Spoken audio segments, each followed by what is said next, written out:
Just because Marc Daniels isn't here doesn't mean there's no beat of sports. Filling in for Marc, here's Mike Tuck.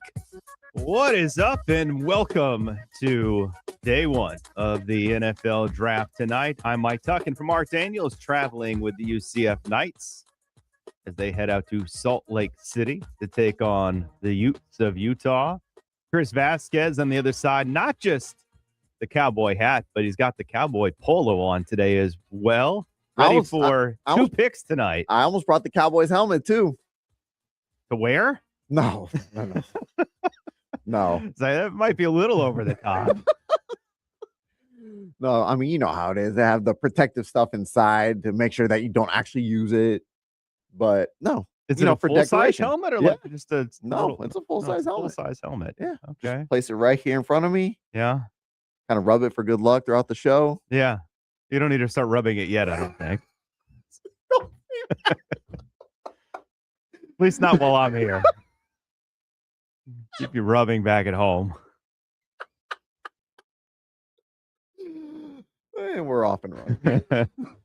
12 and 20, huh? You got a couple of picks tonight. Yes, sir. Dolphins got a couple of a lot of teams. Six teams. Yeah, with multiple picks tonight. Who's trading up? Who's trading back? I just saw something that made me come full stop. I'll may as well share it with you right now. Okay. Because certainly one of the debates, and they'll probably go over the top with it as they always do with the quarterbacks, is like, where's Ty Simpson going to land? And a guy I have a lot of respect for, a guy who's very plugged in out in Denver, is Benjamin Albright. And he has the Cardinals trading back from 3 and taking Ty Simpson at 8 overall.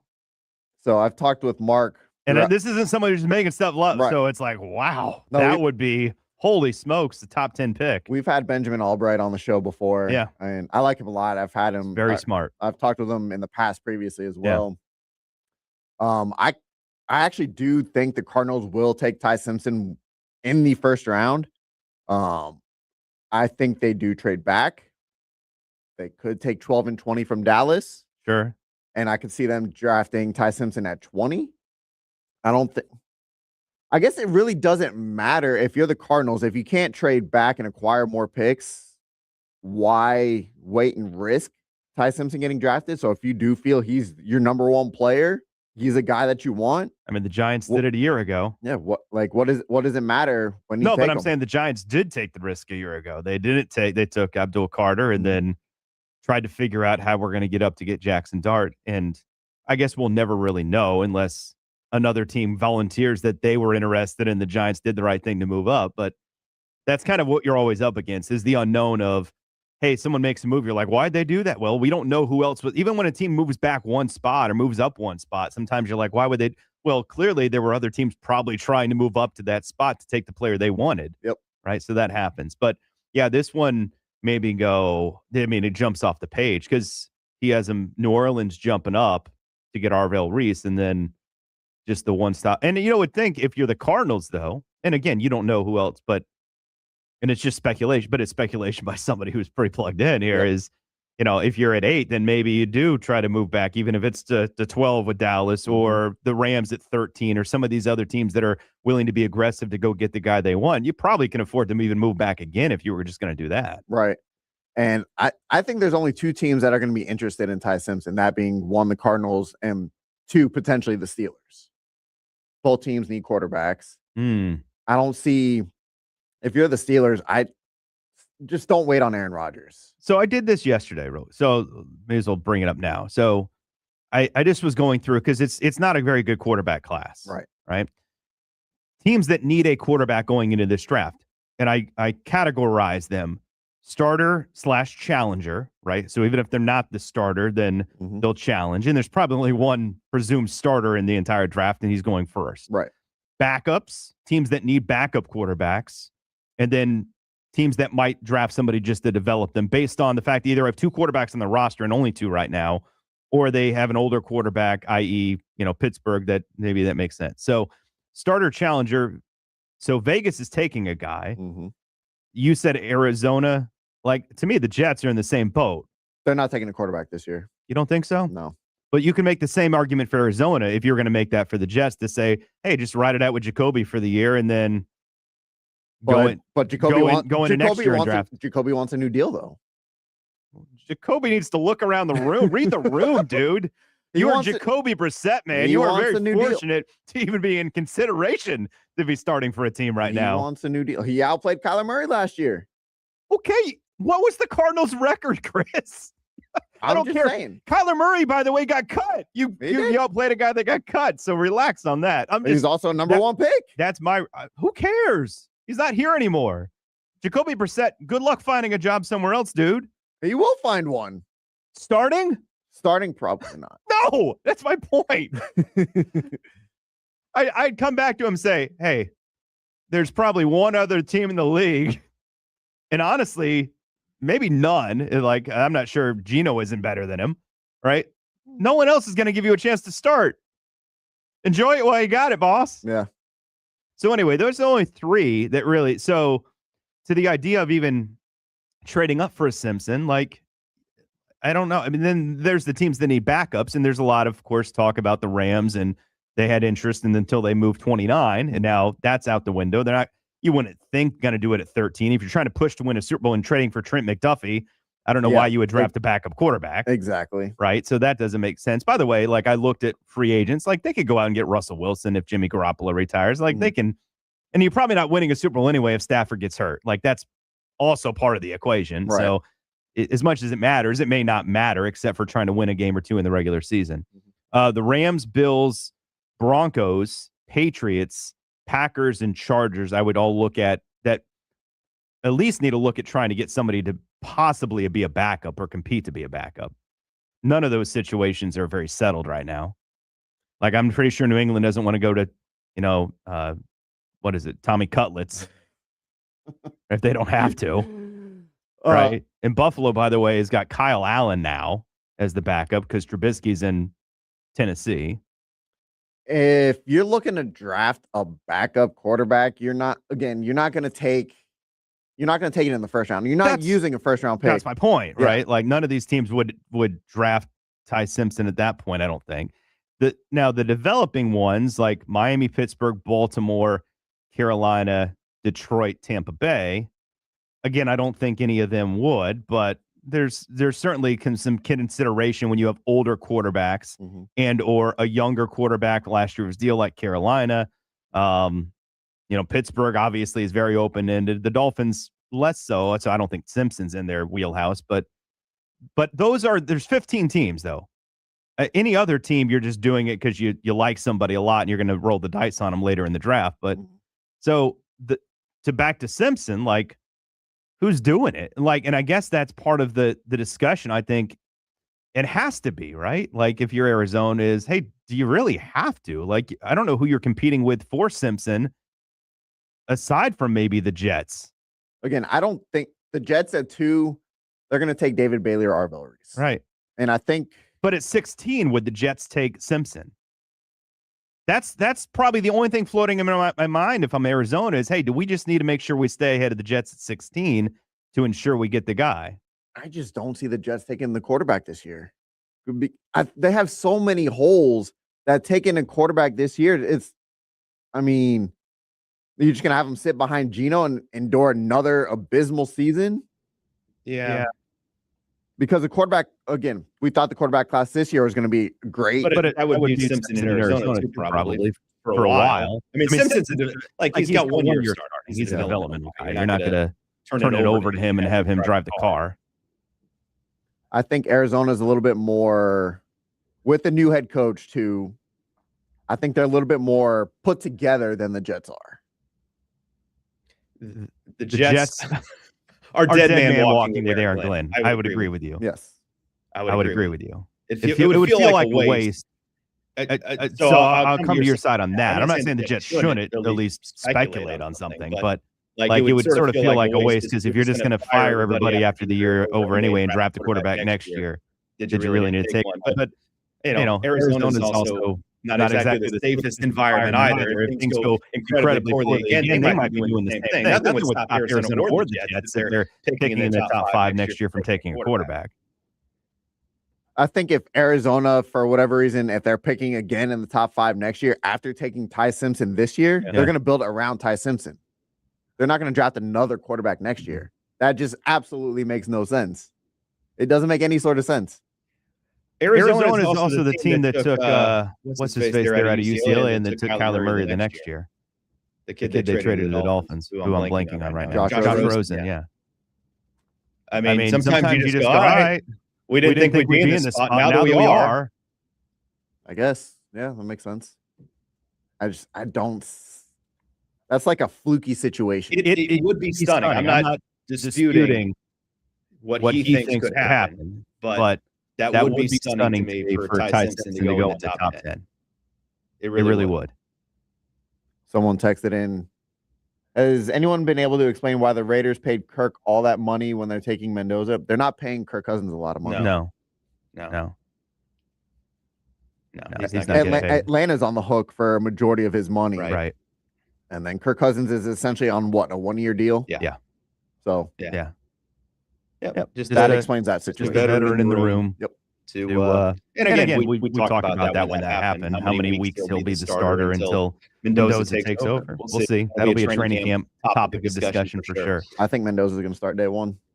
All right. I have some. I would consider maybe crazy comps for you. All right. So we're going to play a little game. Coming up in the next segment, I'm going to tell you what I think is the highest of highs. And you might think I'm high with some of these comparisons for some of these NFL draft prospects. And you can tell me how crazy, or if you squint, that you might be able to see it too. Chris Vasquez, Mike Tuck. It's Beat Sports here on FM 96.9 The Game. It's almost like an unwritten rule that when you become a father, you become king of the bad dad jokes. What is Forrest Gump's password? 1 Forrest 1. Are you ready to laugh? We know at least one person is. Here's CB's dad joke of the day. Oh, that's so great.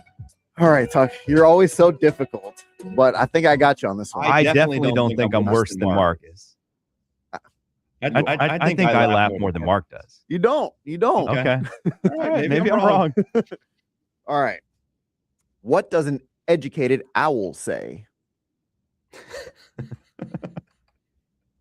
I know what owls normally say, and it's usually a question. So what does an educated one say?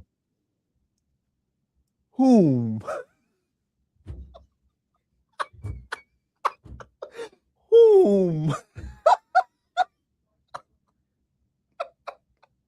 That's up there. Maybe the worst one yet. Wow. You can keep saying it. I think it gets worse as you say it. You're listening to the Beat of Sports on FM 96.9 The Game.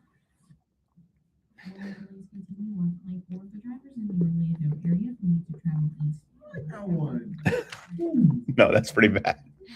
Traffic now moving well north and southbound on Florida Turnpike this morning. 2 major delays to report for drivers who need to travel on the beach line or on the greenway.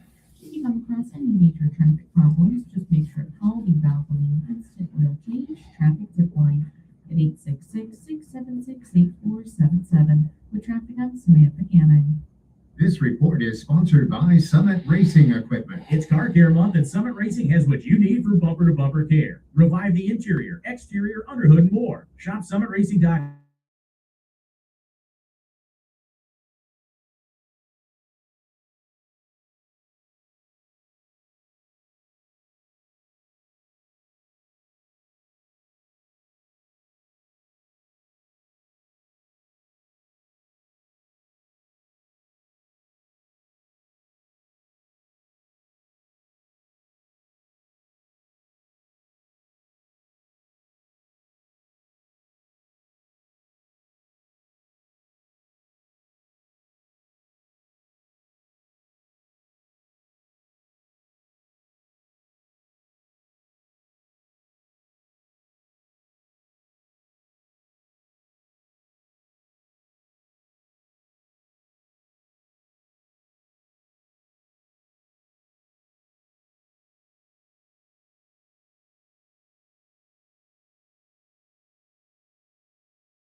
Welcome back to the Beat of Sports. Filling in for Marc Daniels, here's Mike Tuck. 10 o'clock, WYGM Orlando, WJRR HC2 Cocoa Beach, FM 96.9 The Game, AM 740, Orlando's sports leader. Online and streaming, you can check out the YouTube at 96.9 Game On. Also on Twitter, X, you can check out the link there so you can see CV and me talking to you if you want to see us talk to you. Yes. Mark will join us coming up in our next segment. Cam Meller will join us after that, talking about the draft. Later in the show, I will run down what I would prognosticate as opportunities for the Bucs, the Jaguars, and the Dolphins in the draft. I'm sure we'll hear what Chris wants to do with the Cowboys as well. But right now, I'd like to share with you, and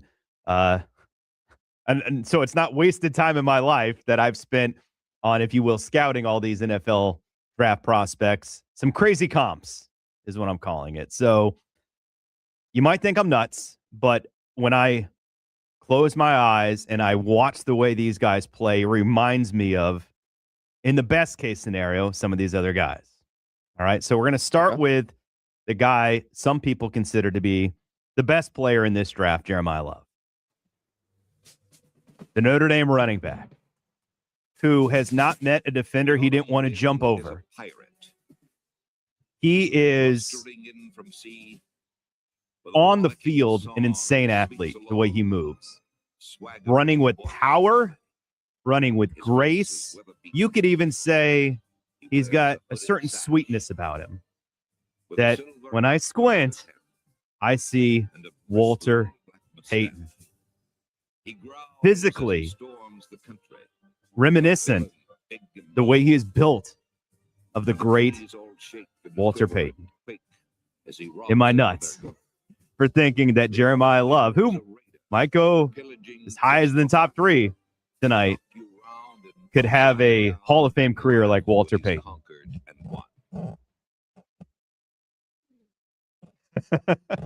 Can't do it. I get it. Like, none of these, all these are going to be extreme, but I'm sometimes the modern ones, like people say Jahmyr Gibbs, they're different stylistically to me. He's got the breakaway speed, but not even Gibbs speed. Like, Gibbs has got another gear. He's got Chris Johnson gears. But yeah, Walter Payton's the guy that it actually reminds me the most of when I watch him run.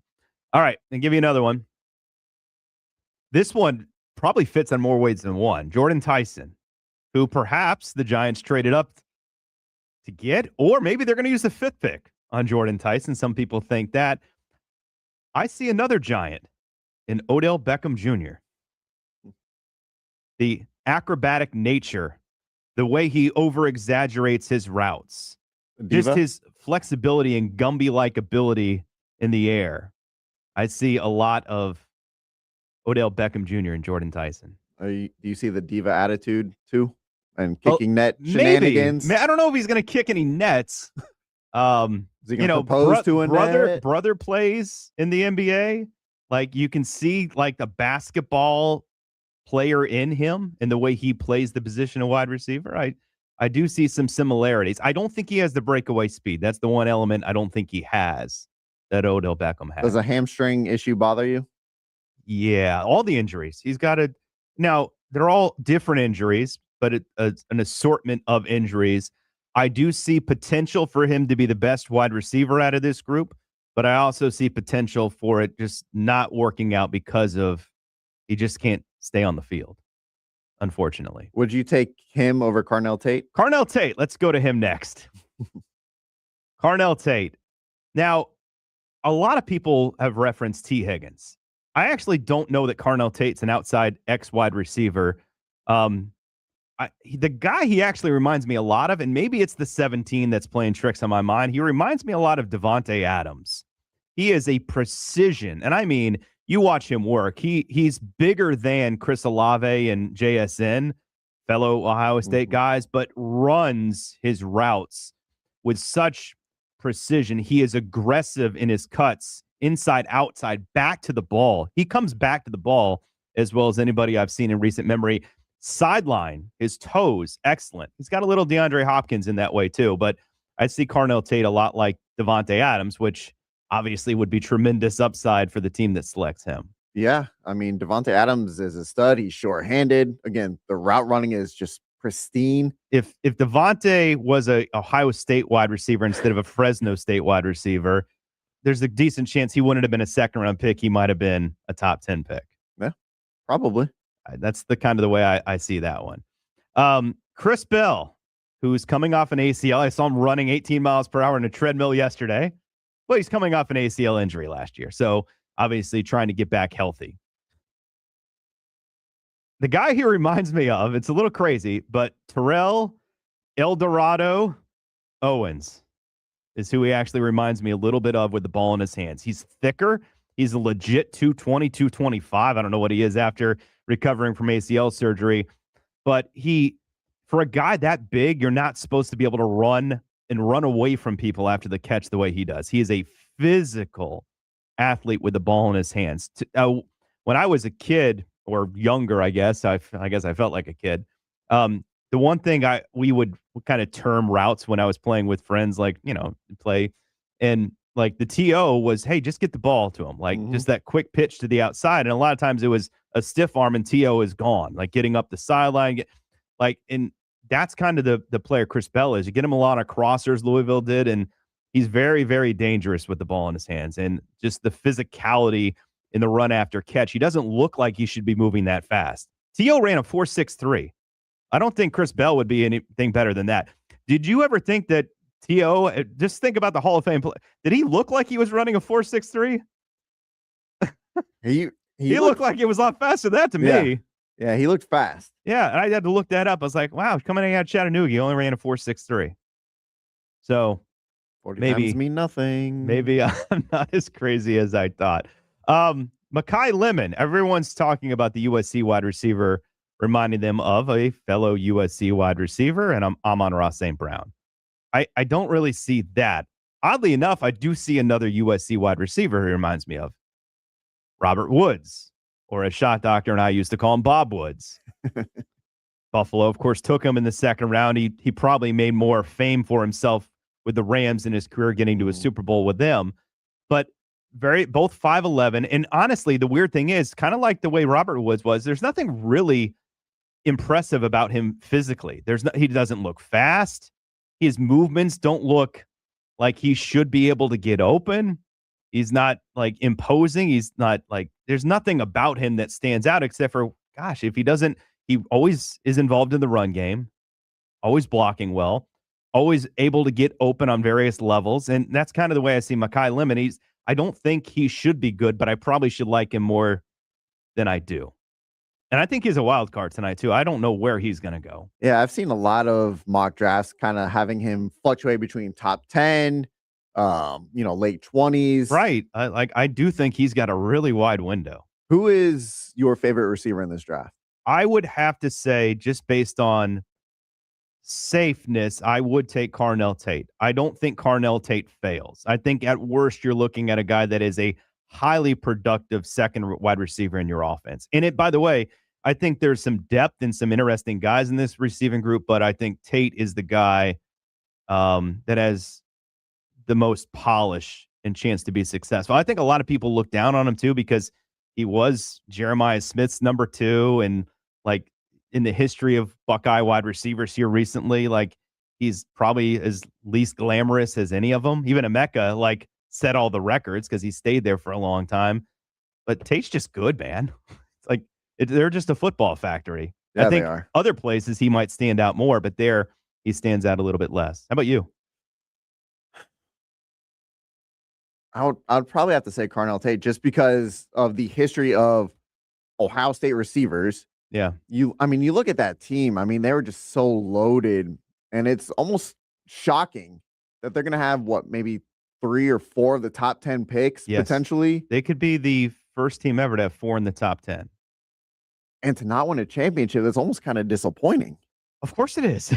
Now, it's not like they weren't good. Right. But, and they did win a championship the year before. But to have all this talent and 100%. I hear you. I hear you. It's mind-boggling, honestly. They're really good. I'll give you a few more before we get out of here. Kenyon Sadiq, I brought this up before at Pro Day when he shattered all the records at his Pro Day, the Oregon tight end. I don't mean this to be disparaging because I don't think Vernon Davis is the guy he gets comped to, who is the former 49er tight end, who also was a physical freakazoid coming out of Maryland. Like, he reminds me a lot more of Delaney Walker. His teammate in San Francisco went on to Tennessee to become more of a starter there, but also a guy like you would hand jet sweeps to, kind of the way Aaron Hernandez was, the way Jonnu Smith is. Like, he's not necessarily a true Y tight end. That's where I have some skepticism on exactly how this is going to play out. He's not small, but he doesn't block the way like a Sam Laporta does. Physically, they're pretty similar, but except for he looks like he's made of muscle. Like, he does look like a G.I. Joe figure. Like, Sadiq is the first guy you want getting off the bus. Yeah. Leave it that way. But I do think he is probably destined for more of a good player career than a great one. Michael Trigg is a guy that I can't stop loving. He reminds me, this is going to sound weird, but the Baylor tight end of Antonio Gates. Like, he plays like a basketball player. Now, I don't think he's a traditional tight end. I think when you watch him, it's a lot more split slot, even out wide, but he runs routes. He plays high. He's always a contest guy that he drops a lot of easy ones on contact.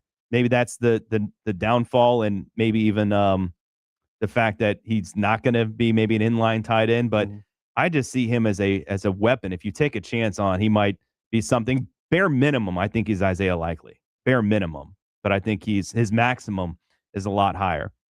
Two more here. Brennan Thompson. I just got an irrational love for this little guy. He's 5'9".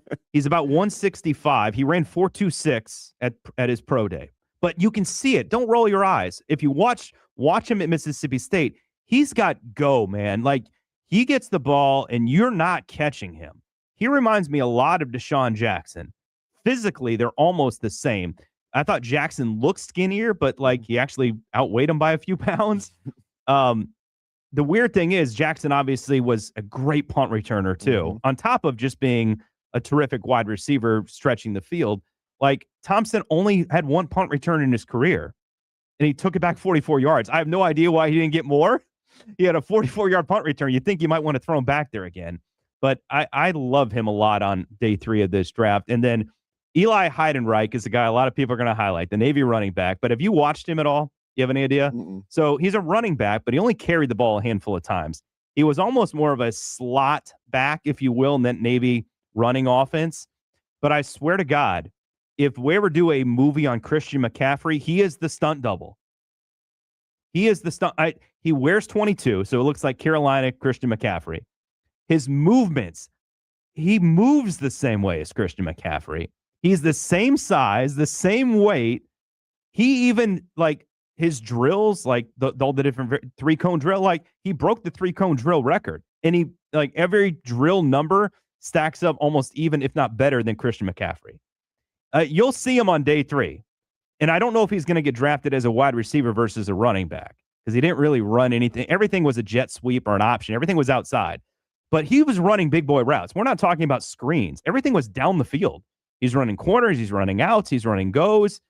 He set the Navy record for catches this year. He had almost 1,000 yards receiving at Navy as a running back. Like, he is a guy. I'm telling you, he's a guy. Keep an eye on him. He's going to make a lot of noise on day 3 of this draft. All right, so those are some of my crazy comps. Marc Daniels will join us next. Have they left yet? They're on their way or airport today? You have any idea? That I'm not. Okay, we'll find out. Where in the world is Mark? He's not on the plane. He's either in Utah or about to get on the plane to go to Utah. We'll talk to Mark, get his recap thought on the Magic game last night, and his thoughts on the NFL draft tonight. That's next here on the Beat of Sports.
Texas, Kansas, Oklahoma. From somewhere else in the country, let's welcome the host of the Beat of Sports as a guest on his own show. Here's Marc Daniels. Beat of Sports on FM 96.9 The Game and AM 740. Mike Tuck in for Marc Daniels, who is on his way out to Salt Lake City, Utah, which I guess you were there last year for a basketball game I looked up, right, Mark? This is my third trip this athletic year. We went to BYU for football before Thanksgiving weekend and did the 5 days of Utah for BYU and Utah basketball. So back and cold, going to be in the low 50s, and 40s, and so forth. So yeah, that's the high. That's the high. Wow, that's the high. Wow. Yeah, that's very cold. Yeah. Why is my flight boarding like an hour before it takes off? Like, what are we doing? I don't know what to What are we Most doing? people are complaining the other way for what it's worth, I guess. Yeah. Anyway. Yeah. Make it make sense. Yeah.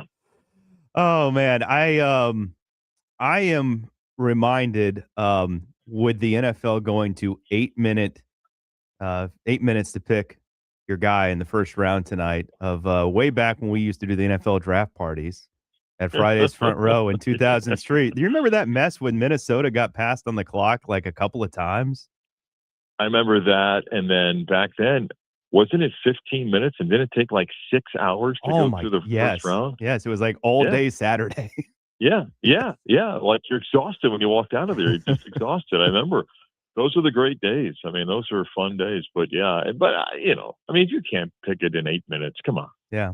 Come on, you can do this in 8 minutes. It's not that big of a deal. I do wonder how that affects like deals getting done, or are teams working toward getting deals done before the draft starts now? Like, yeah, that makes a difference. Yeah, it does. It does. I think that it makes these next several hours more interesting and trying to figure out who's playing poker or not. But I still think you can still need to do in 8 minutes. It's not that big of a deal, and I'm sure there'll be some deals tonight, but I don't think it's that significant. What do you think of, and because this would be the only reaction that I've had toward Vrabel situation, of the fact that now his decisions in his personal/professional life are affecting his professional life, and that he is unavailable for day 3. And I think whatever your role is as the coach, and some have more control than others. Your Giants, maybe Harbaugh has as much control as anybody, versus another coach who's just in the room, maybe offers their 2 cents before every pick or whatever the case might be. Like, it feels like it's creeping into, all right, now it's starting to affect professional life. If Robert Kraft doesn't care, that's fine. But I would care that Mike Vrabel is not going to be there in day 3 of the draft now. I don't even understand this story. He can't go to a counseling on Monday. That's what I said. Like, that's the only day that he could go. I sent CV a text, and I mean, part of this is just page 6 gossip that I can't stand. But there is a sports story to this. I just wonder if there's more information coming out, either about the two of them or something else that they're just trying to get ahead of. I just don't understand. I mean, fine, if you need to go to counseling, first off, it's not my business. It's your business. Why the announcement the day after or 2 days after you did the media session? And again, you can't go to counseling on Monday? Mm-hmm. I do not understand this latest chapter. And it's not like somebody broke it. It's like he released it. And I don't understand. It doesn't make any sense. And it's drawing more attention, which makes me think that something additional is coming out. Well, it's about the two of them or speculation of who knows what else. I don't understand. I don't get the story. Yeah, I'm as flustered as you are. That blows me away that somehow this has to start on Saturday and it can't wait. And maybe it's a very upset wife that's saying, right, it's me or the draft. I have no idea, but I don't know. But do you agree that prior to this thing today, I don't know if they covered it on the draft, but now I think you have to. I think you have to address it on the set. Now, they wouldn't do it until the Patriots are on the clock today if they were going to do it. I don't know. I just think that you would do it before then? Common today. You would do it before then? I don't know. I think his comment today kind of. I mean, who knows? But I think it's hard to just avoid. But I don't know. Yeah, no, I'm with you. I wanted to avoid it. Like I think I might bring something up today, and then again when the Patriots on the clock on Saturday. To me, it has to be a point of conversation. Has to be. Yeah. Oh, yeah. Absolutely. There. All right. So the roller coaster went up and then it went down. As it's been doing all year for the Orlando Magic. What'd you think about the part that made you want to throw up last night? Well, I guess I didn't play back the college highlights of the players that we all credited for the Game 1 win. You could lose.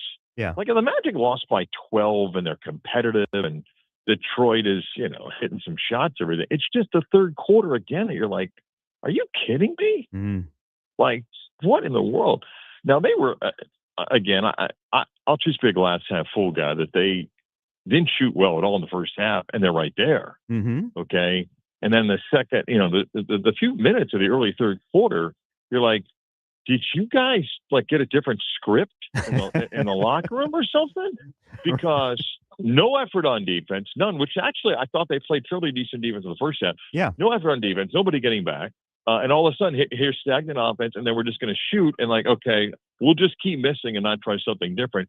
And then, I don't know about you, the minute it went to double digits, I'm like, this game's over. Yeah. Like, there's no chance, And how many other games have we seen teams 12-14 down make around? I never thought for a second they were getting back in the game. No, I mean, it was to 11 from tied to 11 like that. And then, I mean, there's only so many timeouts that Mosley can take. I mean, to stem the tide at this point. You said it. And it's funny because it's a crutch, I think, for a lot of analysts is the team that's losing at halftime or whatever has to feel good about being down, whatever. Right, I mean, at halftime, the Magic should not have felt good. They should have felt like we didn't play well. And it's a little bit, I don't know, my brain goes to even Game 1 with the Lakers and the Rockets. The Lakers kind of played poorly at the end of the quarter. And you could say, "Oh, Rockets feel good." No, the Rockets played like crap. They should feel, and they played like that in the second half. And I thought the Magic, it just got worse. Detroit finally started getting into the paint. Cade Cunningham lived in the paint.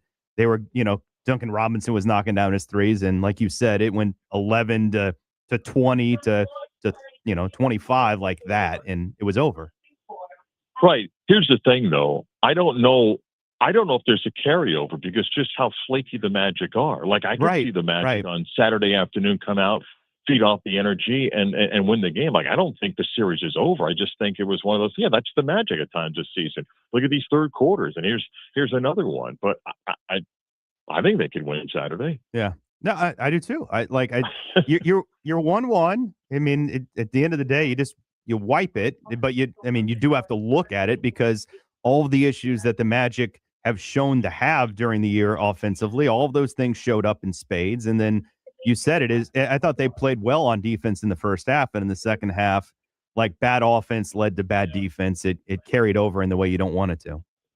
You got to make shots, though. You got to make shots. I mean, you could lose, but it's hard to score 2 points as they did in the NBA right now. I mean, that's not the 90s and Knicks. I mean, right.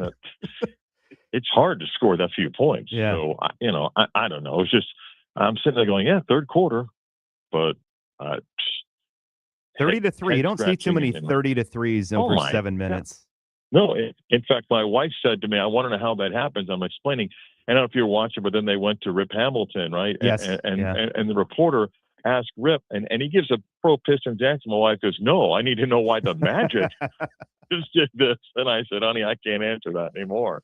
I'm sorry. Yeah, no, it's a lot of credit to Detroit, but I mean, it's a reminder maybe if any Magic fan got delirious thinking that, hey, the Magic are going to dominate the Pistons and we have the better roster. It's, a reminder. It's not just the bigger names you got on the roster. It's the team and the way those guys coalesce. And that was not the case last night. By the way, did you do a double take? I did on Ben Wallace. I hadn't seen Ben Wallace in recent years. Yeah, it's been a little bit. And then the fully gray beard. Yeah. I was like, whoa, that's Ben Wallace. Yeah. Whoa. Yeah. It is. Does it feel like there's more former NBA players at some of these games here recently, I've noticed? Yeah, because you don't have like a famous podcast. I guess you got to be seen. So you go sit courtside. I can't imagine the marketing ticket office when the call comes. I'm like, yeah, all right, we're gonna put so and so courtside now. I can't imagine what's that like. Yeah. However, we don't have much of that in Orlando, do we? I don't know. We'll find out, I guess, on Saturday. But I don't think we have that many. But yeah. I guess we'll find out. Yeah, Mike, who are the Giants taking at 5 tonight? Man, it feels like a lot of people are leaning Jordan Tyson now.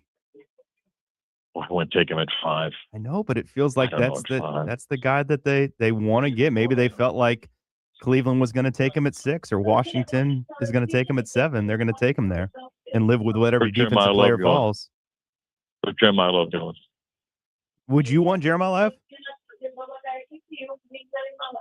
It'd be hard to pass up if he's there at 5. It would really be hard to pass up, but then I think you have to pivot and get a lineman at 10 then. Right. Well, I don't know about a wide receiver. Here's the part that I would think of if I was a Giants fan is that they pass on Love at 5 is, do you want Washington to have him at 7 and have to play him twice a year? I read that last night and I did the pause. I go, that's a great point, but and then I'll tell you what, before I leave here, like all of a sudden, these big experts, everybody's got Malachi Lawrence going to the first round. He's going to the first round. I thought a couple of weeks ago, like the momentum had built, he's going to be a first round pick. Maybe Dallas at 20. Man, he'd be a great guy. I couldn't be happier for him. I mean, just a great guy, and I hope that happens tonight. And I really would be thrilled for him. So, all right, well, safe travels. Enjoy the draft and the Knicks at the same time tonight, Mark. Thank you, guys. See you. All right, Mark Daniels on his way to Salt Lake City, apparently boarding an hour earlier than he's supposed to be. Do you want to be part of our FaceTime group tonight? FaceTime group? Yeah. I'm going to FaceTime Mark for the draft. You want to be part of the group? I actually heard you bring up to him about watching the draft together. Yeah. On the radio. He's down for it. Yeah. He's up to FaceTime. Yeah, I was going to say. Like he was like, I'm going to do it, but, I guess I can't because I'm traveling that day. Yeah. Bummer. Just missed out. Try next year. Yeah. Can't get enough draft? Well, good, because Cam Mellor will give us his thoughts on these college prospects, especially maybe some of the lesser-known names that could be big surprises for your favorite NFL team this upcoming season. That is next here on the Beat of Sports.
Love data? Love analytics? Let's take a deeper dive into both as we talk to Cam Mellor. What you know is very limited, and what you don't know is limitless. The Chief Analytics and Data Officer at Pro Football Network. You can follow Cam on X or Twitter at Cam Mellor. Mike talking for Mark Daniels on this draft day Thursday. Chris Vasquez alongside. And Cam Mellor joining us now. Cam, it's Vontae Mac no matter what, right? Obviously. If you didn't watch last night, what were you doing? You know, it's a tradition at PFN. It's a tradition at the Mellor household too. So, a great bad movie though, right? Like I don't know how to describe that thing. No, it's great. It's a great bad movie. It's like one of those that you just, if it's ever on, you just sort of have to watch, so to speak. It's like Ocean's 11. I liken it to. There you go. But yeah, it's a great time. Completely impossible. You shake your head at it, but yeah, why not? So I want to start impossible, yeah, all of the above. Right. I want to start with helping you promote what you guys got going on. I've been told about this draft show you guys are doing tonight. It sounds like it's got some fun, unique twists. So if you could share with our audience what you guys got going on. Yeah, it's our new football debate club. So sort of like in the similar around the horn vein of old, now that they've canceled that from ESPN. But we're going to debate the picks. And the loser of the debate, who gives the least valuable point, so to speak, to the viewers and listeners, will have to suffer a consequence that is going to be geographically or traditionally linked to the team. So you lose the Bills debate, you're going through a table tonight. You lose the Browns analysis, you're taking a shot at the Bertram's mustard, which is a staple there as well. So there's some fun things, but we're going to give analysis grades and everything that you usually get from ESPN, but more. From 1 to 2:57 all the way through the weekend. So it's all 3 days of live action. It'll be a lot of fun. Outstanding. How do they access that? YouTube, Twitter, Facebook, either PFSN on all of our handles or Football Debate Club on YouTube. So we'll be live on there as well, all 3 channels. So. All right. I have a handful of things I want to go through with you today. I want to start with, I'm going to pose it this way. None of the Hurricanes players are rising as we get to the draft. Which one would you be most concerned about being in the discussion for falling a little further than you expected? Is it Mauanoa with his back? Is it Ruben Bain with his arms? Is it Mesidor with his age? Is it Keontae Scott without a position? Who's the guy that falls a little bit more than we anticipate tonight? Yeah, it would have been Keontae Scott before Mauanoa's sort of back injury. That's kind of flag. I mean, Keontae Scott himself is a very good, very talented, probably the best run supporting corner in the draft class, to be honest. But the lapse was sort of coverage, being like a bona fide one. So absolutely won't hear from him until midway through day 2. But Mauanoa it doesn't take a lot for GMs to sort of X you off the board. And if that happens here, the run can be quick, especially if there's another tackle they graded similar, or if there's someone they need to kick inside, or this weird draft class with, more right tackles at the top of the board than left tackles as well. So it's a sort of a unique aspect where it could be the perfect storm or an amalgamation of factors that makes him drop. But the health concerns is enough for, half the GMs probably to look elsewhere. More and more people are pointing to Jordan Tyson being not just a top 10 pick, but maybe even as high as 5 to the New York Giants tonight. I did sort of what I called crazy comps earlier, and I can see it when I just watch him play. It reminds me a lot of Odell Beckham Jr. I don't think he has the straight line juice that Beckham did, but a lot of the mannerisms and acrobatic nature to his game are there. How do you feel about him potentially being somebody's elite number 1 receiver in the NFL?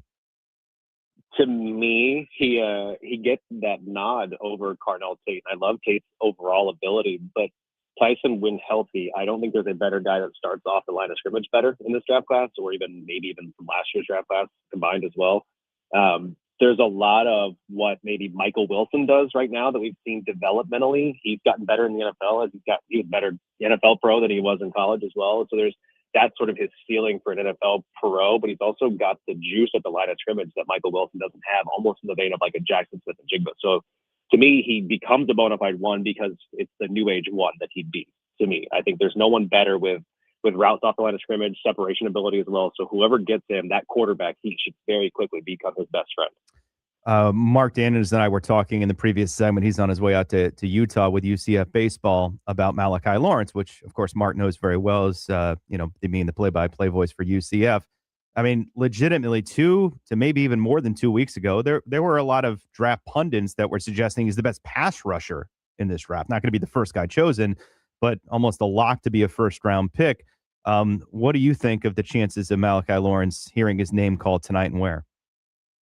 Yeah, it's I liken him to sort of one of those, if you're not a draft pundit or a draft analyst or someone who follows it really closely, he's going to come out of proverbially nowhere right. for the rest of the nation as well. So they need to know about him. There's athleticism, there's burst. I think he sneaks in, and it's somewhere along the lines of like the Chiefs at 29, maybe even possibly the Niners if they want to get younger. And he's not a project, so to speak, but he's definitely somebody who can come in and learn and bulk up a little bit, but also hone in on his speed and be a situational pass rusher right away. You invest the capital of a first rounder, you want him as a 3-down rusher. But I like him as somebody that's almost like a vanity pick for even the Patriots or the Seahawks would be the ideal landing spot for him as well because of how well they develop their players. Cam Mellor joining us here on Draft Day. Mike Tuckin from Marc Daniels on the Beat of Sports. Cam, I know you know this as somebody who covers college football as closely as you do. Going into this season, Peter Woods was, by a lot of accounts, a top 5 pick in the upcoming NFL draft, which is, of course, tonight. And then he sort of got shuffled down, and it feels like he's getting shuffled back up with a lot of the discussion as we head into tonight that he could be a name that who we maybe forgot about during the year with Clemson that we're going to be reminded of tonight. What do you think about his potential? Yeah, there's few that I'd say eat double teams as well as he does and free up edge rushers for some, easy one-on-one wins that they can get. And I think it's just not as an attractive position, and there might be some buyer's remorse with like the Bills drafting at Oliver, but that's what I like in Peter Woods, to sort of a Barry Bonds-esque, a roided up at Oliver, where he's just incredibly strong and strength. He's not saying he's on roids, but he looks like he's just a juiced at Oliver. Yeah. But he doesn't lack speed. And yeah, it feels to me like we've sort of lost because we're wary of a defensive tackle early, unless you're like an Aaron Donald, and let's face it, he's a unicorn. And so I do like him in the first round. I like him a lot. And if my favorite NFL team were to select him as a need, it's sort of, I'd be very happy, and you're not going to hear about it for 10 years because he's just a solid NFL contributor from day one. Who is your favorite small school, whether it's even 1AA or smaller school guy in this draft? I'll start at the FCS level, and I'll go Chris Johnson out of San Diego State. Mm-hmm. I know that's not quite small school, but if we're looking at it in the terms of relegation, yeah, they're down from there.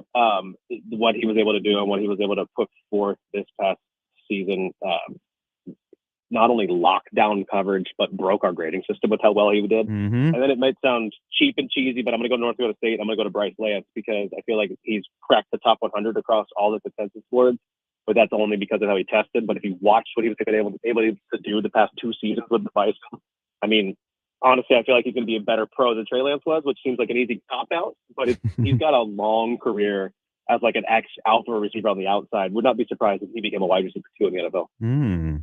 What do you think of Tyron Montgomery? So he, I feel like he exploded on the stage at the Senior Bowl, and that was really not quite the first time I'd watched him. I'm not going to lie. It's not easy to get John Carroll footage. Pretty readily available. But I spent too much time watching it myself. I openly admit I am addicted. I watched a lot of John Carroll just to see Tyron Montgomery. Yeah, no, and it's because he pops, right? It's like when you watch Monmouth and all that their receiver did was pop off the field, and that's all you can do is watch what he did. That was them this year at John Carroll, but it feels like he didn't test nearly as well as he plays on the field, and so I feel like Tyron Montgomery is one of those players that you look at the body of work, you say, okay, sure. And then you look at the testing, you're like, okay, see, this is why he wasn't a D1 or D2 receiver as well. But it feels like a guy who knows his role, plays the special teams, but is a wide receiver 3-4 when called upon and has a productive NFL career. One of those guys that would not surprise me if he makes a couple of catches in the playoffs for a playoff team as well. Mm-hmm. I think a lot of people on Saturday that spend any time watching the draft are going to see when Eli Heidenreich gets his name called, the Navy running back. They're going to, oh my God, he looks like Christian McCaffrey. I don't know how close he can get to that, but what do you think of his chances of making in the NFL? Yeah, to me, if any Navy player in recent history, we thought Ray Lane was that guy at safety a couple years back, and he sort of bounced around and did his thing. But Heidenreich is that guy. I said at one point he is, and I'm here in Columbus, Ohio, so you have to say it with a grain of salt, the gadget player in in this NFL draft class. The athletic testing was solid, not what you probably wanted to be a little bit better in terms of like those, because he didn't quite comp as well. But there's a lot of players historically that he looks like. And I look at Golden Tate more so than Christian McCaffrey for him. I know he can run the ball really well and do stuff, but Golden Tate did that as well with jet sweeps. And so I think that's the role you put Eli Heidenreich in, and he thrives. He can carry the ball. He's a rack threat or a yak threat, yards after catch or yards after reception. Either way you look at it, he's the guy that you want on your team to bolster any receiving or running back room. He was one of the stars in college football a year ago. I actually think he has a chance to go in the first round tonight, although most people project him as a second-round pick. What kind of pro do you think Jacob Rodriguez will be out of Texas Tech? It's there's not a lot of, I'd say, what you call sexy linebacker picks in the first round as well. But I think that this is the guy who maybe after C.J. Allen, I mean, we're talking maybe after Sonny Styles sort of breaks the mold for a traditional linebacker. He's your traditional linebacker that you want in round one, because he's going to call the shots, he's going to call the plays, he's going to command attention for any moving offensive linemen as well, which will free up maybe some of your safeties to come downhill, or your edge rushers or your interior linemen to have more favorable situations. And so to me, Rodriguez, with his IQ, with his athletic frame, I mean, he proved it in the combine, a 9.61 relative athletic score, I believe.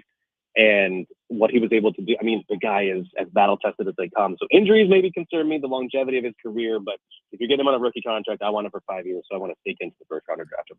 Who is the guy that you want to see play for a particular NFL team because you think that marriage will lead to their success?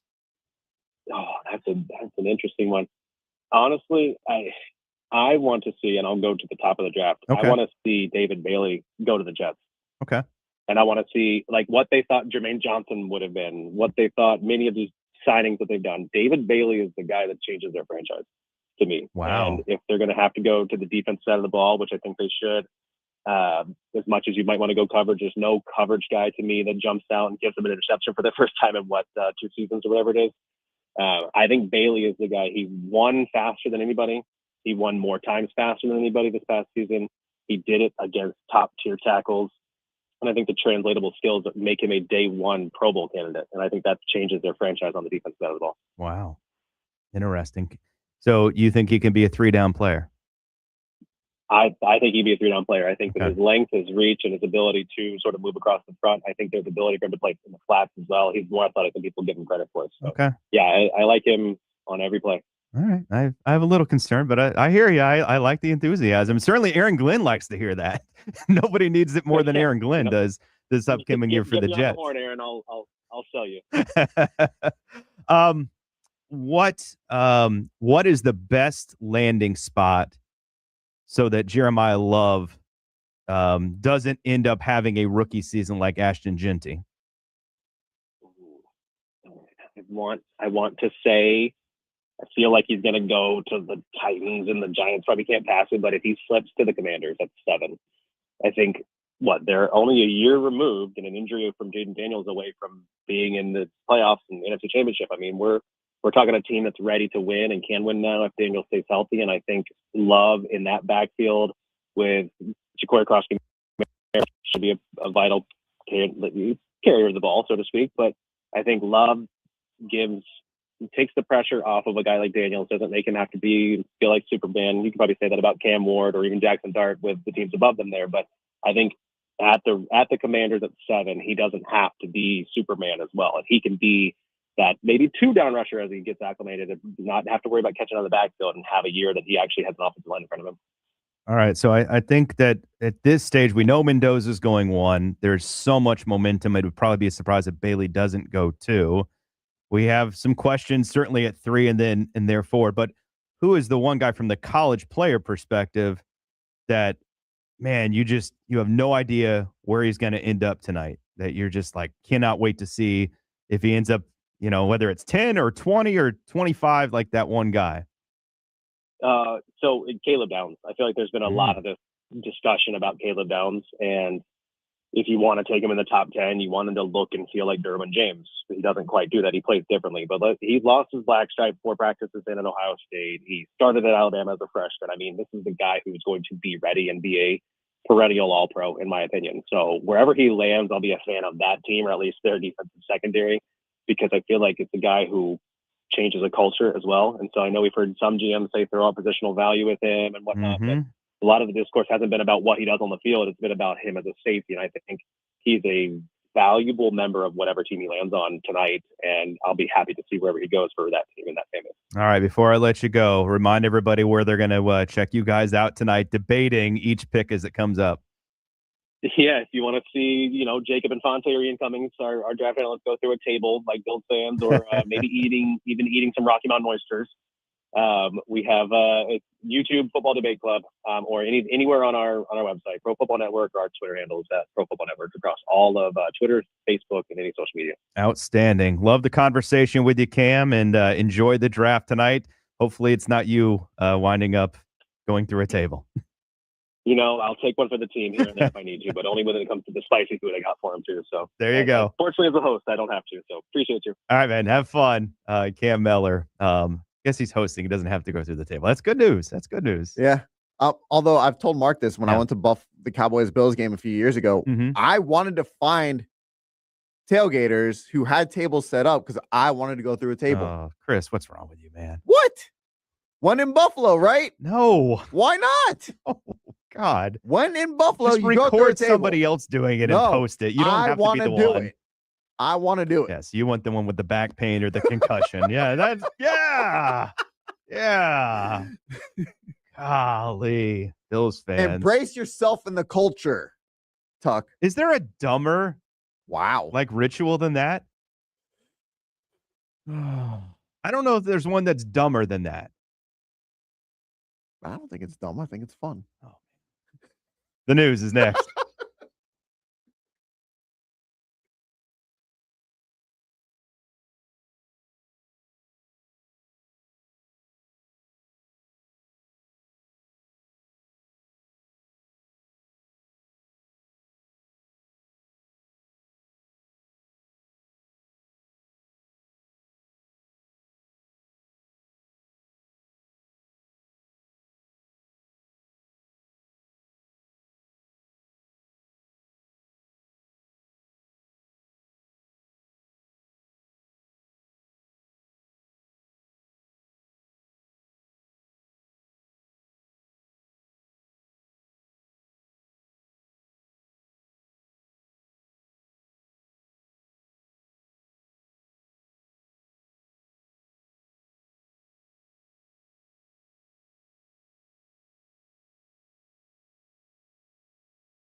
Let's really do the news. Yes.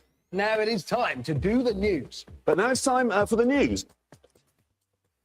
Just after 11 o'clock, WYGM Orlando, WJRR HD2 Cocoa Beach, FM 96.9 The Game, and AM 740 Orlando's sports leader. Mike Tuck, Chris Vasquez with Mark Daniels traveling. Online, you can watch us on YouTube as well. The links on the old 96.9 Game On Twitter feed and at YouTube as well at 96.9 Game On. We'll start in the NBA. The Magic, not so good last night, especially in the third quarter where they got absolutely blitzkrieged.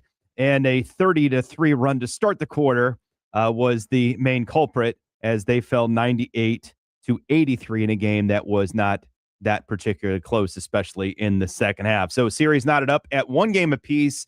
Game 3 and 4 back here in Orlando is the good news. And game 3 will be on Saturday. Oklahoma City went up 2-0 in their series last night with a dominant win over the Phoenix Suns. However, it did come at a cost as Jalen Williams hurt his hamstring. We do not have a diagnosis on how long he could potentially miss for the Thunder. There are 3 games in action tonight. The Knicks and Hawks will open things up. That series tied at 1 game apiece, followed by Cleveland and Toronto, with the Cavaliers up 2-0 in that series, and Denver and Minnesota tied at a game apiece. Game 3 as that series shifts back to the Twin Cities. Keldon Johnson was honored as the NBA's 6th Man of the Year, joining Manu Ginobili as the only Spurs to win the honor. And it is on to Major League Baseball, as I'm changing gears and not realizing I was about to change gears. How about this from yesterday? Taka Murakami, the Chicago White Sox import, had his 5th straight game with a home run. Impressive. A rookie record. Believe it or not, Chris, if you have any idea how many guys have had, as rookies, 5 straight games hitting a home run. Throw me a number. I'm going to say 0. 0. That is incorrect. It is more than 0. Okay. Can't be less. One more guess. Let's go. It's not 100. It's less than 100. Less than 100. Is it single digits? No. Okay, double digits. Let's go. So we eliminated 9. We eliminated 0 through 9. 0 through 9 and 100. All right. Let's go 26. It's exactly half of that. 13. Okay. 13. AJ Pierzynski, believe it or not, was the last rookie to do that. And the big hurt, you only got to do it twice. Frank Thomas, not a surprise, future Hall of Famer, actually accomplished it twice his rookie season. For the record of any player, consecutive games hitting home runs is what? 3 guys have done it. How many games? Usually it's not going to be much higher. I'll say 7. Close. It's 8. Damn it. I thought about 8 too. The 3 rookies are Dale Long, and then 2 guys you probably have heard of. Don Mattingly. Who? I'm kidding. Look, I teach at Dan Patrick School of Sportscasting. I have students, they would say who. They're so young, they have no idea who Don Mattingly is. They missed him managing in the big leagues, let alone, playing in the big leagues. And the other guy you definitely have heard of, Ken Griffey's son, we call him Junior. Yes. Did it 8 games in a row with a home run. The Mets, break out the Mets. They ended their 12-game losing streak yesterday. The Phillies have lost 8 in a row, so they're hot on their heels for losing streaks in Major League Baseball. Some NFL news as we are on draft day. I guess this is good news if you're a Falcons fan. It's hard to spin this in that way, but their defensive end, a guy they traded up to draft in the first round last year, James Pierce, will have all charges dismissed of his domestic violence case if he follows through and has good behavior in Florida mandated therapy. It's a mouthful, but I suppose if you're a Falcons fan, this is good news that James Pierce could actually be back on the football field and not in prison for the upcoming season. Zay Flowers will be on the football field for the Baltimore Ravens. A 5th-year option has been enacted by the team. There's still quite a few 5th-year options that still can be activated, but Zay Flowers will have that. When's the deadline in for that? play. Is it July? Oh, that's a great question. You're putting me on the spot. It might be June 1st. It might be before then. Look it up. You still got a little bit of time, I think. I know when I was here last time is when the Texans did it with Will Anderson and CJ Stroud a couple of weeks ago. May 1st. May 1st. So okay. So it's coming up. A little more than a week. It's coming up. All right. So yeah, Zay Flowers got his extension. And in case you missed it, we talked about it a little bit earlier. Mike Vrabel will be part of the Patriots draft the next 2 days, but is taking a PTO day for family time on Saturday. Very strange story. That's the luck, dude. Trying to fix what you did wrong in your own house here. Don't like it, then don't commit adultery. I'm saying, like, it's not that hard. It's really not. It's a choice. It is. It's a choice. I don't like, again, the discussion has been, Diana Rossini is resigned, lost her job, right, with the Athletic. Right. It's like, well, what's Vrabel's punishment? Well, like, it doesn't necessarily affect him and the football team, except for like a segment of his locker room that might look at him side-eyed if he's preaching all the things you would preach about, discipline and blah, blah, blah. Right. All right. And that's not going to be everybody because he's still your boss at the end of the day. You got to respect your boss, even if you don't like some of your boss's actions. But this is where it's like, and I said, like, dude, you're missing work now. Like, can you imagine, like, hey, Mike Vrabel's not going to coach the team this weekend because he's attending therapy with his wife, right? Like, we'd all lose our mind over that. He put himself in this position. I know, but it, like, if again, it's not my decision. It's Robert Kraft's decision. But I feel like this is kind of a big day. We've been prepping for this for a while. We kind of like you in the room to at least, even if you're not making the picks, hey, what do you think here? Would rather have an end, or do you think this guy fits your scheme and what you want to do? Like that feels like it's kind of important. To me, it does. I like, maybe not for everybody, but to me, it kind of does. And he's not going to be there now. He did it to himself. I have no sympathy for Mike Vrabel. Honestly, for the Patriots organization, like it happened. Now you got to live with the consequences of it. Would you be annoyed if, like, I don't know, Brian Schottenheimer couldn't be? Don't be stupid. No, I'm saying, would you be annoyed as a Cowboys fan if Schottenheimer couldn't attend day 3 of the draft to be part of the war room with Jerry and Steven? Because of this same situation? No. You wouldn't care that he's not there? No. Okay. You got to take care of your family first. Okay. I'm just saying I would care. It's not like it's a medical emergency. To your point, you were just getting, you did this to yourself, man. Yeah.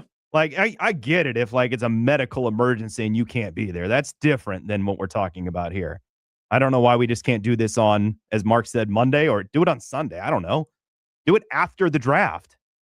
Why are we on the day of the draft finding out you're not going to be there on Saturday? What if this is wifey kind of getting some sort of revenge, maybe? I don't know. You're not wrong. Maybe she's testing him.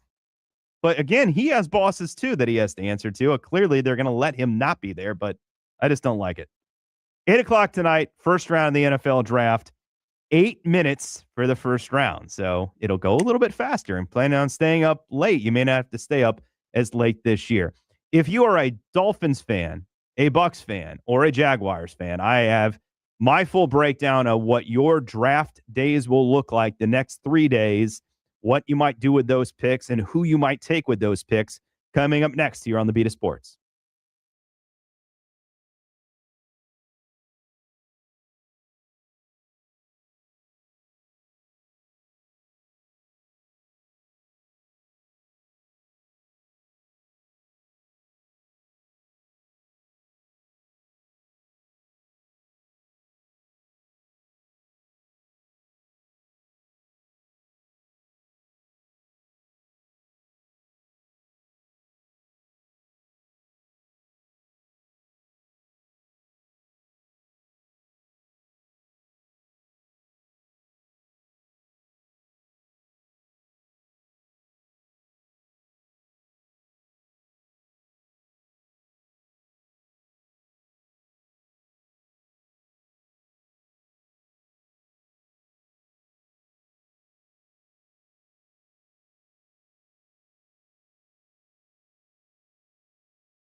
Ready for more sports talk? Of course you are. In for Marc Daniels, here's Mike Tuck. Yes, sir. 11 o'clock hour. We are inching closer to the first round of the NFL draft tonight. I'm Mike Tuck, admitted Dolphins fan. He's Chris Vasquez, admitted Cowboys fan. Both suffering for different reasons. Yes. One of us probably with way more optimism for the upcoming season. But, man, it is hope that springs eternal in this league. And even as a Dolphins fan, you can dare to dream when you have 11 picks and how they can maximize that and become the future faces of the organization to get them to where they have not been to in 50 years. Been a long, long time. All right, let's talk about these teams here in the state. Ready, CV? All right, let's do it. So who do you want me to start with? Dolphins, Bucks, or Jags? Let's start with the Dolphins. All right, start with the Dolphins. All right, so 11 picks in the upcoming draft, 2 in the first round, 1 in the second round, and then 4 in the third round before they get ultimately to day 3. So to me, John Eric Sullivan, the new general manager, he is basically Moses. Means he needs 2 of everything for this boat. And I mean, they need like legitimately 2 of everything. Cornerback, safety, edge, wide receiver, offensive line. Like those are the positions with the most need, but they are the ultimate example of just best player available. Like, so even if it isn't one of those, you need to have guys to re-identify what this team's going to be moving forward. But those are clearly the areas they have the most need. Trades still on the table to me if you're Miami, like as you enter this draft. I don't think Devon Achan's getting moved. Sorry, Seattle Seahawks fans who keep trying to come up with trades to get him in Seattle. But Aaron Brewer, their center, he's been excellent. But again, timeline matters when you're Miami. Jordan Brooks, the inside linebacker who was a Pro Bowler last year. Those are guys I'd keep an eye on. Even Zach Sealer is another guy I'd keep an eye on that would help a team trying to contend immediately if Miami is able to get draft compensation back in return. Best player available, as I said, for the first pick. As a Dolphins fan and a Hurricanes fan, and I'm not one that always goes to this. I'm really not. In fact, I'm the guy drafting in fantasy that I'm not trying to get my favorite teams guys. I'm just drafting the best players trying to win in fantasy. But Bain and Mawanoa, to me, would be at the top of my list as a Dolphins fan tonight. Caleb Downs would be up near the top of the list. Carnell Tate, to me, would be a guy I think they could help build around. And then Vega Ioane, the guard out of Penn State, is another guy that I would have up there. Mansour Delane would probably be next in line. But here's the thing is, I think as you look at the board, the Dolphins are in position. They could wait till 30 or 43 to address corner. You heard Cam Miller bring him up. We have equal affection for Chris Johnson, the San Diego State corner. He would absolutely make me excited at pick 30 if that's who they chose. Colton Hood would be in that discussion as well. A defensive end, if they don't get one early. Cassius Howell's another guy. I don't know if he's going to be there. He's one of those guys that fluctuates wildly, the A&M defensive end. Trendon Stukes has been a hot name. Keontae Scott as well. Very versatile defenders. Neither one's really an outside corner. More of like a slot nickelback safety hybrid. It's this new, like, hey, forget about what you know about 4-3 and 3-4. Like, it's sort of a new position as far as defensive backs are concerned. Each could offer potential a remedy for what the Dolphins have at pick 43. You look at wide receivers that are on the board. Chris Bell, Jermani Bernard, Hurst, the kid out of Georgia State, is one of these guys that is, if you will, a sleeper because of where he played at Georgia State. But he could be a guy that, who knows, maybe he evolves into a number one guy one day. Elijah Surratt, Dejon Stribling out of Ole Miss. These are some other guys that I think that could be potential options for Miami in that second round range. Even tight end is a position they could potentially look at. Roush, the kid out of Stanford, is one of my favorites. Oscar Delp at Georgia, too, is another guy I think that could be in the mix in that second to third round range for Miami.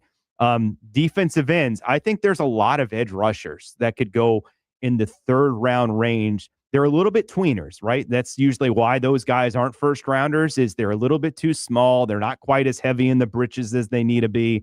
There's usually something that's wrong. But Kieron Crawford is the better pass rusher coming out of Auburn. Falk is more of an edge setter, a run specialist. He only had 2 sacks last year. Crawford's the guy that pops. Derek Moore, Michigan, Romello Height, A&M. The other guy, or not A&M, Romello Height from Texas Tech. The other guy rushing the passer are guys that I would look at in the third round where Miami has 4 picks. And it's fun doing the mock drafts because it's like, boom, and then you're on the clock again at like a second later because those picks are right on top of each other. And then, Chris, I admit I have an irrational love for Taylon Green. The Arkansas quarterback wows me. I would love it for the Dolphins to maybe the end of day 2 or the beginning of day 3 look at him as a potential option as a backup quarterback for the Dolphins. Day 4, there's some edges that you could look at. There's some wide receivers you could look at. Safeties, I think, are going to come into play in day 3 as well for the Dolphins. So that's kind of how I look at their board and what they might do with 11 picks, the second most of any team in this upcoming draft. I brought this up to Mark on Tuesday, and I'll ask you. Yeah. 7 picks in the first 94 picks. Yeah, it's a lot. Do they look to trade? Not 11. 30 I'd trade back from. I'm saying at least maybe 3 to 4 of their first 7 picks to maybe get draft capital for next year, because we know they're not going to be good this year. Everything I've heard regarding next year is teams are reluctant to give up capital next year. So I don't know that you're going to see any deals where a first-round pick is given up next, unless it's Kansas City or the Rams. Those are the 2 teams I would sort of like. Maybe you could see one of them being hyper-aggressive because they think they're going to be a Super Bowl team, and maybe even Seattle, like a back-end team. But maybe to your point, maybe they gave up a third for a future second or something. Yeah, I think that's in play. Yeah, because we talked during the break about, maybe the Cowboys trade either 12 or 20 to the Browns, and instead of giving up their second first-round pick, right, they give up a pick next year. Correct. Because the Browns care more about next year's draft than they do this year's draft. Yeah. I think the Dolphins may be in that same boat. There's various draft formulas, if 12 in a second next year would get Dallas to 6. If Cleveland wanted to do it, like it would get them there. So that would be a possibility if they wanted to hang on to 20 because they're committed to somebody right now. Tampa Bay, they got 7 picks. They're right there in the middle of the first round. I think they're right in that zone where teams might be looking to move up, especially for offensive linemen. So I think that could give Tampa the option to move back, especially when you consider maybe one of their top priorities could be corner. And if Mansour Delane is gone and because of McCoy's injury, that's kind of a void, right, in the board at that point. Also, it could be a void for pass rushers that maybe you don't want to take anybody in that window, move back into the 20s. So I think the Bucs are in a good position. If they wanted to add capital, they could, moving back from 15 to 18, 20, 25, whatever it is, something like that. To me, Akeem Mesidor is the guy in the first round that fits. I know he's 25. I'm not worried about that because it's only we talked about Zay Flowers. It's 5 years, man. Like, if he goes, and a lot of people think he's the best technique pass rusher in this draft, well, good. You got that right away. Like, that's not a problem. And he's actually excellent dropping back into coverage, and Todd Bowles likes dropping his rushers back into coverage. So that would fit to me. Kenyon Sadiq, a lot of noise, I think, because of Zach Robinson being the OC with Kyle Pitts last year. I think that was more they had to do that than maybe they wanted, but Sadiq could kind of fill that tight end to hybrid role, maybe make up for Mike Evans' absence as a pass catcher. So I wouldn't rule it out. I just want to consider it very high. I think Vega at offensive guard and maybe even one of the offensive tackles are in play for Tampa as well. Jacob Rodriguez, I'll say his name for Jacksonville as well, would be, I think, a dream scenario. Levante David obviously retires. I don't know if he'll be there in the second round when they pick, but I would at least think about that. If they don't replace the linebacker spot at that point, I like Aiden Fisher at Indiana, Kyle Lewis out of Pittsburgh, Keyshawn Elliott out of Arizona State as linebackers the Bucs could look at on day 3 of the draft. Big wide receiver group. So Mike Evans, right? I would not go wide receiver early if I'm Tampa. I just wanted, maybe we disagree on that. That was going to be my question, because that offense kind of disappeared the last half of the season. And I hear you. As hot as Emeka Egbuka started, right, he tailed off. Yeah. So do you trust him as a number one? What do you think of Chris Godwin, who's another year older? I don't think you have a number one. I think you have 2 guys that are really good starters and 2 other guys that can help you out. If you want a big wide receiver, though, I mean, there are guys that on day 2, like Hurst, like Malachi Fields out of Notre Dame, or even day 3. Jeff Caldwell out of Cincinnati, Eric McAllister out of TCU. That could fill that 6'4" void for you on the outside. Jacksonville, let me get to them because that's how I would do it if I'm Tampa. I would think I would wait till day 2 or day 3 to look at a wide receiver. Okay. 11 picks for the Jaguars, so they have as many as Miami, not as many early. They have a lot on day 3. Devin Lloyd is absent. So again, Jacob Rodriguez, they pick at 56. Do I think he'll be there? No, but maybe you could use some of your later capital to move up if you believed in a guy like that in the second round. I think that would be a dream. But again, they could look at one of these guys at linebacker on day 3 as well to help that room out. Lee Hunter, Caleb Banks, defensive tackle, to me is an option. A lot of the defensive tackles are going to go maybe at the end of the first. I'm not even sure Kaden McDonald gets there. Like, it's 2 at the most, I think, in the first round. I think a lot of them are going to go in the second round. So that could be an option for the Jaguars on day 2. Landon Robinson's an interesting guy out of Navy on day 3. And Caleb Proctor's another small school kid on day 3 that I like at defensive tackle for Jacksonville. Edge rusher, again, third round. They pick 81, 88, 100. I think maybe even populating with a couple of those guys because they need more depth in that room. They got 2 starters, but they need more help in that room. Safety run, I think, on day 3. I think that's where you could look to help out your safeties on day 3 if you're Jacksonville. Offensive tackle depth is what they need. Won't be mad if they even go with that in the second round. And then maybe a running back. They got Chris Rodriguez added to that room and Bashal Tutin, LaQuint Allen. So they already have their 3 guys, even DJ Dallas as a return man. But I wouldn't be mad if I was a Jaguars fan and they used capital on a day 3 running back. Maybe a special teams wide receiver 5. That room's full too, but maybe you get somebody that can contribute as a return guy on day 3 of the NFL draft. Yeah, I look to them. Maybe a running back could be position of need, losing Travis Etienne. Etienne. You look at Travis Hunter's moving from receiver essentially to cornerback, who he still may play some receiver. Right. Yeah, I think he will. So if he's your 4th wide receiver, again, that room's in pretty good shape. I think you would look at strictly as a return guy. I still think receiver could be a position of need just because of the drops that Brian Thomas had last year. You look at, they did try and trade him this offseason. So I don't know how sold they are on him as their number 1. They just signed Jacoby Myers to a long-term deal.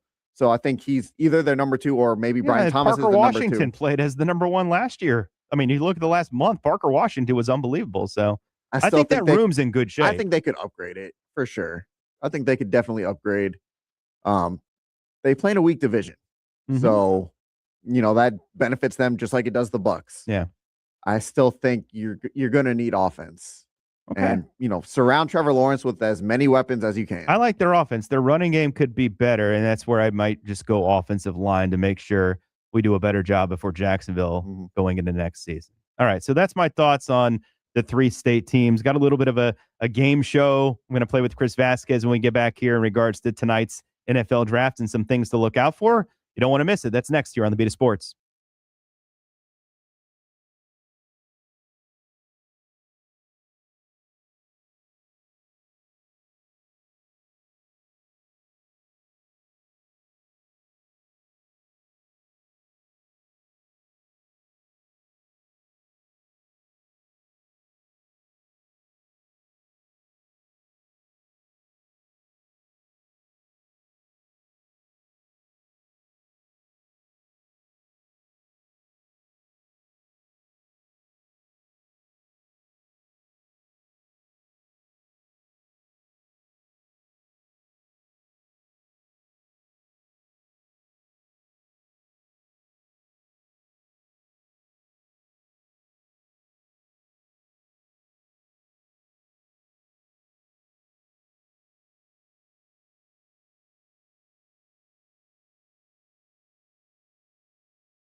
Just because Marc Daniels isn't here doesn't mean there's no beat of sports. Filling in for Marc, here's Mike Talk. It is a big Thursday in the world of college football and the NFL draft tonight. Mike Tuckin for Marc Daniels with Chris Vasquez, who informs me, thank you, text line, I somehow said Moses instead of Noah, needing 2 animals on the ark. So my apologies. That was just a slip of the tongue. So my bad on that one. I know it's Noah. I don't know why I said Moses. So thank you for that. Let's have a little fun. All right, let's crank up the game show music. All right, Chris Vasquez. Round 1 in the NFL draft. Who's the potential bust in this draft tonight? I'm seeing a lot of Omar Cooper going in the first round. I just don't see it. I don't see it. He had one decent season last year at Indiana, and I get we all love to parlay, what have you done for me recently into the next level. I just don't see it. And if he goes to where they're projecting him to go, which would be the New York Jets, I mean, good Lord, give him 2 years and he's going to be on a different team. So Omar Cooper, he may end up being good, but I just don't see it in the first round. All right, I'm going to aim a little bit higher, and I'm going to go for the gusto here. I'm going to say David Bailey, Texas Tech. Jets, not a good situation. 1, 2, I don't know that he's got elite get-off. I know the numbers reflect well on him, and I don't think he's a 3-down player. I don't think he plays the run particularly well, so I'm going to say David Bailey. Who's the best wide receiver in this draft? Again, we talked about it earlier. I think it's going to be Carnell Tate. Ohio State, they just know how to produce receivers. We've seen JSN just got paid. Why am I drawing a blank? You can name Marvin Harrison Jr., Chris Olave, Garrett Wilson. So they produce good receivers. Yeah. And I think he's going to add him to the list of a long line of Ohio State receivers who just succeed in the NFL. He reminds me a lot of Devontae Adams. I'll say Tate, I think he's the safest. I love KC Concepcion out of A&M, but I think his ceiling's higher, his floor is lower. Which quarterback would you roll the dice on to be a starter after round 1? You know what? He's getting a lot of hate. I'm going to go Cade Klubnik. Okay. Clemson football, they're a solid program. Dabo Swinney knows what he's doing over there, and Trevor Lawrence is taking him some time to get going. I think he's, finally got that footing. I think he's going to be solid this year again. A lot of people are hating on Cade Klubnik, but I think he would be a solid pro prospect. I cannot stop my infatuation for Taylor Green out of Arkansas. I think he's the second best quarterback in this draft. I think he absolutely has NFL traits. He reminds you a little bit of Vince Young when you watch him play. A little bit of Colin Kaepernick, but he moves. He's a terrific scrambler, but he throws it well. There's nothing wrong with he's a little bit long in his delivery. He kind of scrambles backward at time would be my knocks on him, but he lost 3 NFL wide receivers last year. Like literally Arkansas lost 3. And every game they played in this year was close. Look at all their games. Go back and visit. I know they were 2-10. They were competing with Tennessee. They were competing with A&M. They were competing in all these games. So I think Taylor Green would be my number 2 guy in this NFL draft. I'm not sure I see anyone other than him and Ty Simpson and Fernando as actual viable starters in the NFL. I think everyone else backup is their max in a bad quarterback draft. Which team's most likely to make a trade tonight? Which team isn't most likely to make a trade tonight? Most likely, I'm going to say the Cowboys, honestly. 12, 20 prime picks to move up if they wanted a Caleb Downs, a Sonny Styles, if they wanted to maybe get a David Bailey or Arvell Reese, whoever the Jets don't take it to, trading with the Cardinals at 3. You look at the Cardinals at 3, prime positions to move back in the NFL draft. The Cleveland Browns, they want capital next year. Yeah. Their prime team to make trades. There's a lot of teams that are going to make trades. But just for the sake of the question, I'll say the Cowboys. All right. I'm going to say the Browns. I just think it makes too much sense for the Browns to move back off their spot, whether it's the Cowboys, the Rams, the Chiefs. There's a list of teams, the Giants that might be wanting to move up from 10 to get 5 and 6 in this draft. So I think the Browns are going to have ample opportunity to trade tonight. Who's the player that will be sliding down draft boards tonight? There's I'm going to go Jermon McCoy while you think about that one. I love him. I think he's terrific. But if the knee is as big of an issue as they think it's going to be, then, there's a real possibility he doesn't go until the very end of the first round. I think Kansas City 29, Miami 30, Seattle 32 are all possibilities for him. They all need corners. Wouldn't be stunning even if he went in the second round. I'm going to say Jordan Tyson. Really? That would be a real surprise now because everyone has him up in the top 10. Everyone's got him going 10 to the Giants. And if he doesn't go there. Or 5 to the Giants. If he doesn't go there, I mean, where's he going to go? Washington's a possibility. New Orleans is a possibility. Cleveland's a possibility. Like that's why I think there's so much infatuation there is like there's a lot of teams that could use a receiver in that 5 to 10. I think if he gets past there, I think you could see a slide. Okay. All right. Jeremiah Love, over-unders 5.5. Under. He's going under. He's going to 5? Tennessee. I think he's 4? going to Tennessee. Okay. And the Dallas Cowboys, your dream scenario tonight for 12 and 20. What is it? Dream scenario. I would love it if Sonny Styles somehow fell to 12. Mm-hmm. And then you take the safety from Oregon, Dylan Thieneman at 20. Mm-hmm. Love it. Either way, Thieneman's getting to 20, but I hear you. That would be a dream. It's got to be 2 defensive picks. Okay. You can't take offense. I swear to God, if they trade up for Jeremiah Love, which would be a Dallas Cowboys thing to do, I would be livid. You just signed Javonte Williams to a team-friendly deal, and he well outperformed expectations last year. He'd be so angry buying that Jeremiah Love jersey on Monday. Take all my money. For the Cowboys, it needs to be two defensive starters, at least one blue chip. All right. For the Cowboys. My dream for Miami is either Banner Mawanoa at 11 and then Chris Johnson or Casey Concepcion at 30. That's mine for the Dolphins. All right, we'll come back in an absolute perfect pick tonight. I will tell you, it cannot get more perfect than this. That's next.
time for the latest news, gossip, trends, and off-the-wall stories.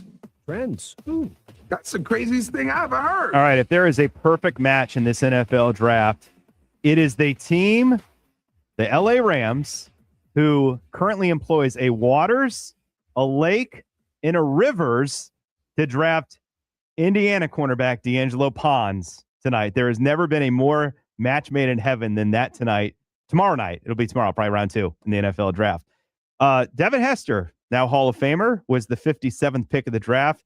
I'm not a big fan of all these like manufactured things, but pick 57 is now sponsored by Heinz 57. The guy who was picked 57th, Chris Vasquez, this would be my 9-year-old son's dream, gets free ketchup for life if you're pick 57 tomorrow. That is so cool. I was talking to Mark about this off air yesterday. What if we did something here at 96.9 for the history of the 96th player taken moving forward? There you go. That's not a bad idea. I would say this. You tell me the Brian Thomas thing. If I'm the Cowboys, I'm not out on Max Crosby. I'm at least revisiting offering 12 in a second next year to see if the Raiders are willing. The only reason I think the Cowboys aren't doing that is because their team doctor was the one that performed the physical on Max Crosby. I'm just saying. Brian Thomas, what'd you say real quick? For the Cowboys? No, I'm saying Brian Thomas. You said Jacksonville might be entertaining. I think they trade him. That'd be something to keep an eye on tonight. That's Chris Vasquez. I'm Mike Tuck. Thanks for listening. Enjoy the draft.